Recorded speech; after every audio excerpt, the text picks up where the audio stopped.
प्रिय दर्शकों, अपनी पत्नी की ये 3 चीजें जो प्रत्येक मनुष्य को अवश्य ही देखनी चाहिए। यदि कोई मनुष्य अपनी पत्नी की ये 3 चीजें देख लेता है तो उसके घर में कभी भी गरीबी नहीं आती है और उसके घर में माता लक्ष्मी का सदा ही वास बना रहता है तथा घर में सुख शांति बनी रहती है और घर खुशियों से भर जाता है। मित्रों, आज के इस वीडियो में हम आपको बताएंगे कि स्त्री की वो कौन सी 3 चीजें हैं जो प्रत्येक मनुष्य को अपनी पत्नी की ये 3 चीजें जरूर देखनी चाहिए और भगवान भोलेनाथ ने इसके बारे में क्या बताया है कि वो कौन सी 3 चीजें हैं जो एक शादीशुदा पुरुष को अवश्य ही देखनी चाहिए। मित्रों, एक समय की बात है, एक बार भगवान भोलेनाथ जी लंका गए हुए थे। तब भगवान भोलेनाथ स्वर्ण से सुसज्जित सिंहासन पर विराजमान थे। तभी अचानक से उनके पास रावण की पत्नी देवी मंदोदरी आती है। तब भगवान भोलेनाथ जी उन्हें देखते हैं। तब देवी मंदोदरी सोच रही थी और बहुत परेशान भी लग रही है। उनको यूं चिंतित देखकर भगवान भोलेनाथ देवी मंदोदरी से कहते हैं, हे देवी मंदोदरी, आप चिंतित लग रही हैं। आप किस बात को लेकर इतना चिंतित है? आप निश्चिंत होकर मुझे कहिए, हम आपको आपके सभी प्रश्नों के उत्तर अवश्य देंगे। भगवान भोलेनाथ जी की बात सुनकर देवी मंदोदरी उनसे कहती, प्रभु, मेरा प्रश्न ये है कि स्त्री की वो कौन सी 3 चीजें हैं जो प्रत्येक मनुष्य को अपनी पत्नी की अवश्य ही देखनी चाहिए और जिसे देखने वाला व्यक्ति कभी भी गरीब नहीं रहता है और उसके घर में सदा ही माता लक्ष्मी का वास होता है। तो भगवान भोलेनाथ ने कहा, हे देवी मंदोदरी, आपने संपूर्ण मानव जाति के कल्याण हेतु अत्यंत उत्तम प्रश्न किया है, किंतु इस प्रश्न का उत्तर मैं आपको एक कथा के माध्यम से दूंगा और इस कथा को सभी को सुनना चाहिए।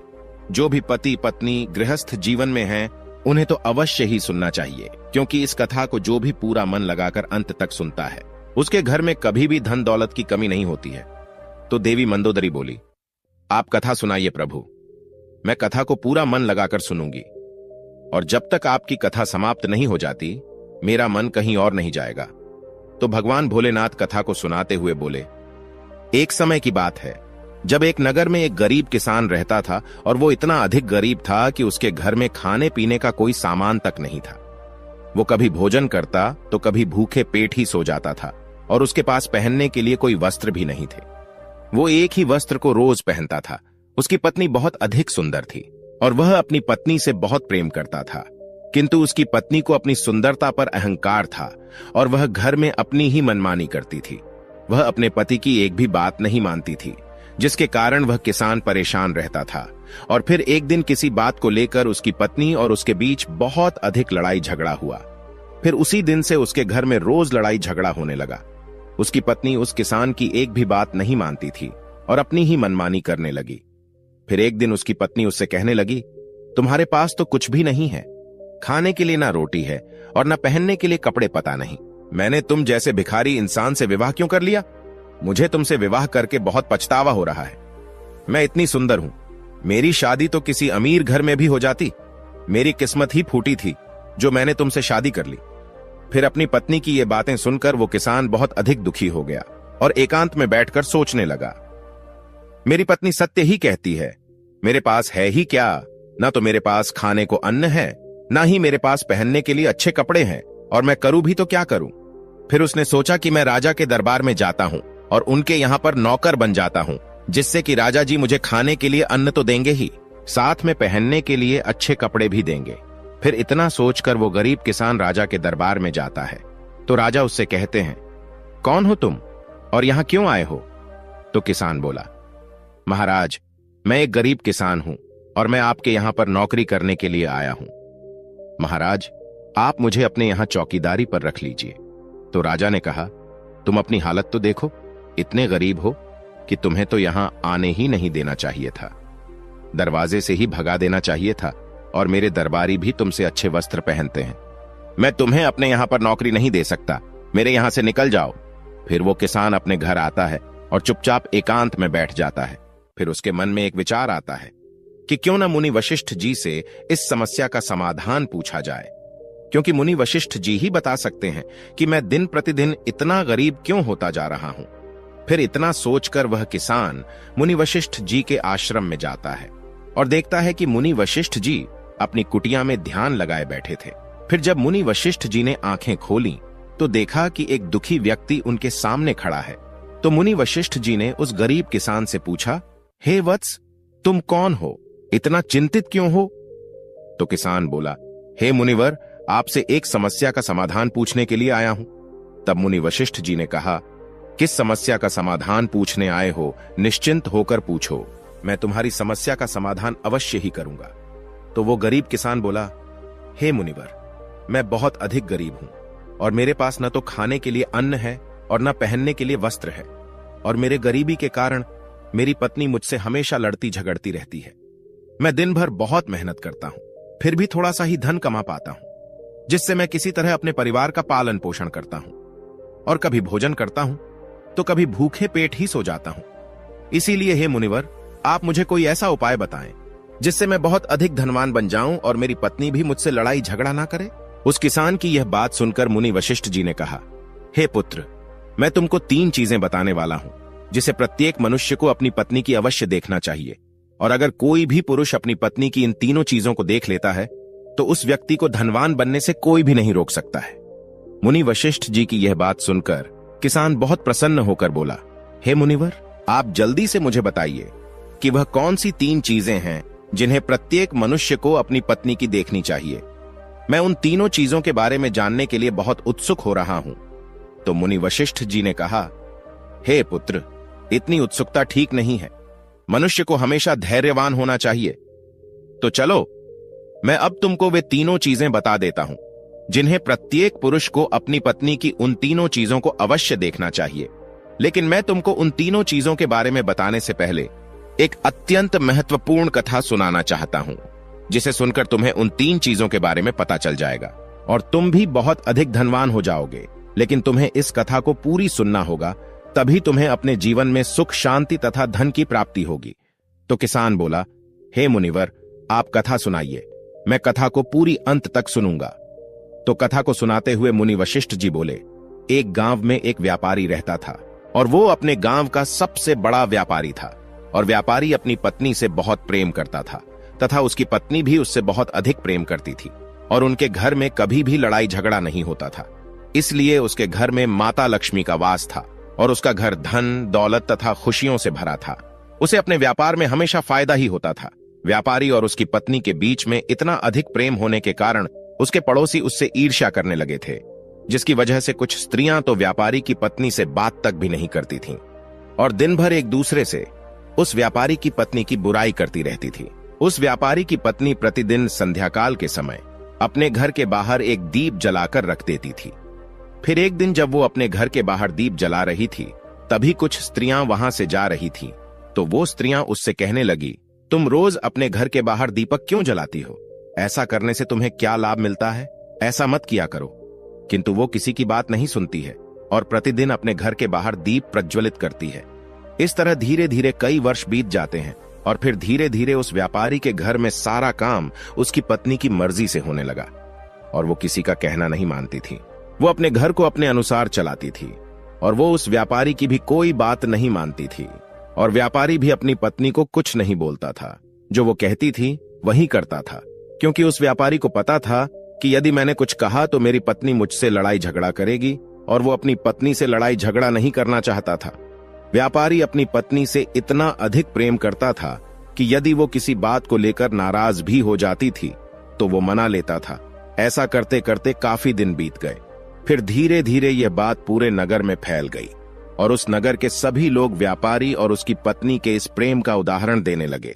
फिर धीरे धीरे यह बात राजा के दरबार में पहुंच गई कि व्यापारी और उसकी पत्नी आपस में बहुत अधिक प्रेम करते हैं। जब यह बात राजा को पता चली, तब उसने अपने सैनिकों को बुलाया और उनसे कहा, जाओ उस व्यापारी और उसकी पत्नी को बड़े आदर सत्कार के साथ राजमहल में लेकर आओ। हम उन दोनों का सम्मान करना चाहते हैं। फिर राजा के सैनिक उस व्यापारी के घर जाते हैं और उस व्यापारी से कहते हैं, चलो, आप दोनों को राजा साहब ने अपने दरबार में बुलाया है। फिर जब व्यापारी और उसकी पत्नी राजा के दरबार में पहुंचते हैं तो राजा ने उन दोनों का बहुत ही प्रेम के साथ आदर सत्कार किया। उसके बाद उन्हें थोड़ा सा धन दे देते हैं, जिसको पाकर वह व्यापारी और उसकी पत्नी बहुत प्रसन्न हो जाते हैं और फिर प्रसन्नता पूर्वक अपने घर चले जाते हैं। उसके बाद राजा सभी नगरवासियों को अपने दरबार में बुलाता है और नगरवासियों से कहता है, आज रात को सभी लोग अपने अपने घरों में व्यापारी और उसकी पत्नी के बीच इतना प्रेम होने के कारण अपने घर के बाहर दीप जलाएंगे, जिससे उन दोनों का प्रेम और अधिक मजबूत होगा। राजा की यह बात सुनकर उस नगर के सभी लोगों ने अपने अपने घरों में दीपक प्रज्वलित किए, किंतु सभी लोगों के घरों के दीपक थोड़ी ही देर में बुझ जाते हैं, लेकिन उस व्यापारी के घर का दीपक जलता रहता है और उसका प्रकाश बहुत दूर तक फैल रहा था। फिर राजा ने अपने मन में सोचा कि क्यों ना अब मैं बाहर चलकर देखूं कि किस किसने अपने घरों में दीपक जलाए हैं। इतना सोचकर राजा अपने घर से बाहर निकलता है तो वो देखता है कि उस नगर में किसी घर में कोई भी दीपक नहीं जल रहा है, लेकिन उस व्यापारी के घर में जलाया हुआ दीपक अभी भी जल रहा है। राजा अपने नगर की तरफ देख ही रहा था कि इतने में वहां पर उनकी रानी आ जाती है। तो राजा अपनी रानी से कहते हैं, देखिए, किसी के भी घर में दीपक नहीं जल रहा है, सभी के घरों के दीपक बूझ गए हैं, किंतु उस व्यापारी के घर में अभी तक दीपक जल रहा है। इससे स्पष्ट होता है कि वो व्यापारी और उसकी पत्नी आपस में एक दूसरे से बहुत अधिक प्रेम करते हैं। उन दोनों के बीच इतना प्रेम होने के कारण ही उनके घर का दीपक अभी तक जल रहा है। लेकिन रानी राजा की बात से सहमत नहीं होती है और राजा से कहती हैं, हे महाराज, मुझे नहीं लगता है कि उन दोनों के बीच इतना अधिक प्रेम के कारण यह दीपक इतनी देर तक जल रहा है। दीपक के इतनी देर तक जलने के कारण कुछ और ही है। मुझे तो लगता है वो दोनों आपस में इतना अधिक प्रेम नहीं करते हैं, बल्कि वो समाज के सामने केवल दिखावा कर रहे हैं। तो अपनी पत्नी की यह बात सुनकर राजा ने कहा, ठीक है, इसका भी पता चल जाएगा। हम उस व्यापारी और उसकी पत्नी की परीक्षा ले लेते हैं, जिससे पूर्ण रूप से स्पष्ट हो जाएगा कि वो दोनों आपस में प्रेम करते हैं या सिर्फ दिखावा कर रहे हैं। तो रानी ने कहा, ठीक है, पहले उस व्यापारी की परीक्षा लेते हैं कि वो अपनी पत्नी से कितना प्रेम करता है। फिर रानी सैनिकों को बुलाती है और सैनिकों से कहती है, उस व्यापारी के घर जाओ और उस व्यापारी से कहना कि महारानी आपसे बहुत प्रेम करती है, और यदि आप अपनी पत्नी को मार डालोगे तो हमारी महारानी आपसे विवाह कर लेंगी और राजा साहब को बंदी बनाकर कैद में डलवा देंगी और आपको राजा बना देंगी। फिर सैनिक उस व्यापारी के घर जाते हैं और उस व्यापारी से कहते हैं, मुझे रानी साहिबा ने भेजा है और वो आपसे बहुत अधिक प्रेम करती हैं, और यदि आप अपनी पत्नी को मार डालोगे तो वो आपसे विवाह कर लेंगी। तो व्यापारी बोला, नहीं, मैं ऐसा नहीं कर सकता। मैं अपनी पत्नी से बहुत अधिक प्रेम करता हूं, और जाओ अपनी रानी से कह देना कि मैं उनके लालच में नहीं आने वाला। वो मुझे चाहे जितना धन दे, किंतु मैं अपनी पत्नी के साथ ऐसा नहीं कर सकता। उस व्यापारी की यह बात सुनकर वे सैनिक राजमहल पहुंच जाते हैं और रानी को उस व्यापारी द्वारा कही गई सारी बातें बताते हैं। उन सैनिकों की यह बात सुनकर राजा ने रानी से कहा, देख लिया ना आपने कि वह व्यापारी अपनी पत्नी से कितना अधिक प्रेम करता है। अब तो आपको यकीन हो गया कि वह दोनों आपस में बहुत अधिक प्रेम करते हैं। तो रानी ने कहा, महाराज, अभी तो सिर्फ व्यापारी की परीक्षा ली है, अभी तो उसकी पत्नी की परीक्षा लेना बाकी है। तो राजा ने कहा, ठीक है, अब मैं उसकी पत्नी की परीक्षा लेता हूं। फिर राजा सैनिकों से कहते हैं, उस व्यापारी के घर जाओ और इस बार उसकी पत्नी से कहना कि मेरे महाराज आपसे बहुत अधिक प्रेम करते हैं, और यदि आप अपने पति को जान से मार डालेगी तो वो आपसे विवाह कर लेंगे और आपको रानी बना लेंगे, और जो रानी है उनको कैद में डलवा देंगे। फिर सैनिक उस व्यापारी के घर जाते हैं और उसकी पत्नी से कहते हैं, हमें राजा साहब ने भेजा है और वो आपसे बहुत अधिक प्रेम करते हैं, और उन्होंने कहा है यदि आप अपने पति को जान से मार दोगी तो वो आपसे विवाह कर लेंगे और आपको रानी बना देंगे। उन सैनिकों की ये बात सुनकर उसकी पत्नी बोली, ठीक है, राजा साहब से जाकर कह दो मैं अपने पति को मार डालूंगी। तब सैनिक उससे कहते हैं कि लेकिन राजा साहब को पता कैसे चलेगा कि तुमने अपने पति को मार दिया है। फिर व्यापारी की पत्नी उन सैनिकों से कहती है, संध्या काल के समय जो दीपक मैं प्रतिदिन जलाती हूं, उसके थोड़ी देर बाद मैं अपने पति को मौत के घाट उतार दूंगी और राजा साहब को संध्या काल का वह दीपक बुझाकर इशारा दे दूंगी। जब वह दीपक बूझ जाएगा तो समझ जाना मैंने अपने पति को मार दिया है। उस व्यापारी की पत्नी की यह बात सुनकर सैनिक बहुत हैरान हो जाते हैं और राजा के दरबार में पहुंच जाते हैं। फिर राजा से कहते हैं, राजा साहब, उस व्यापारी की पत्नी तो अपने पति को जान से मारने के लिए तैयार है।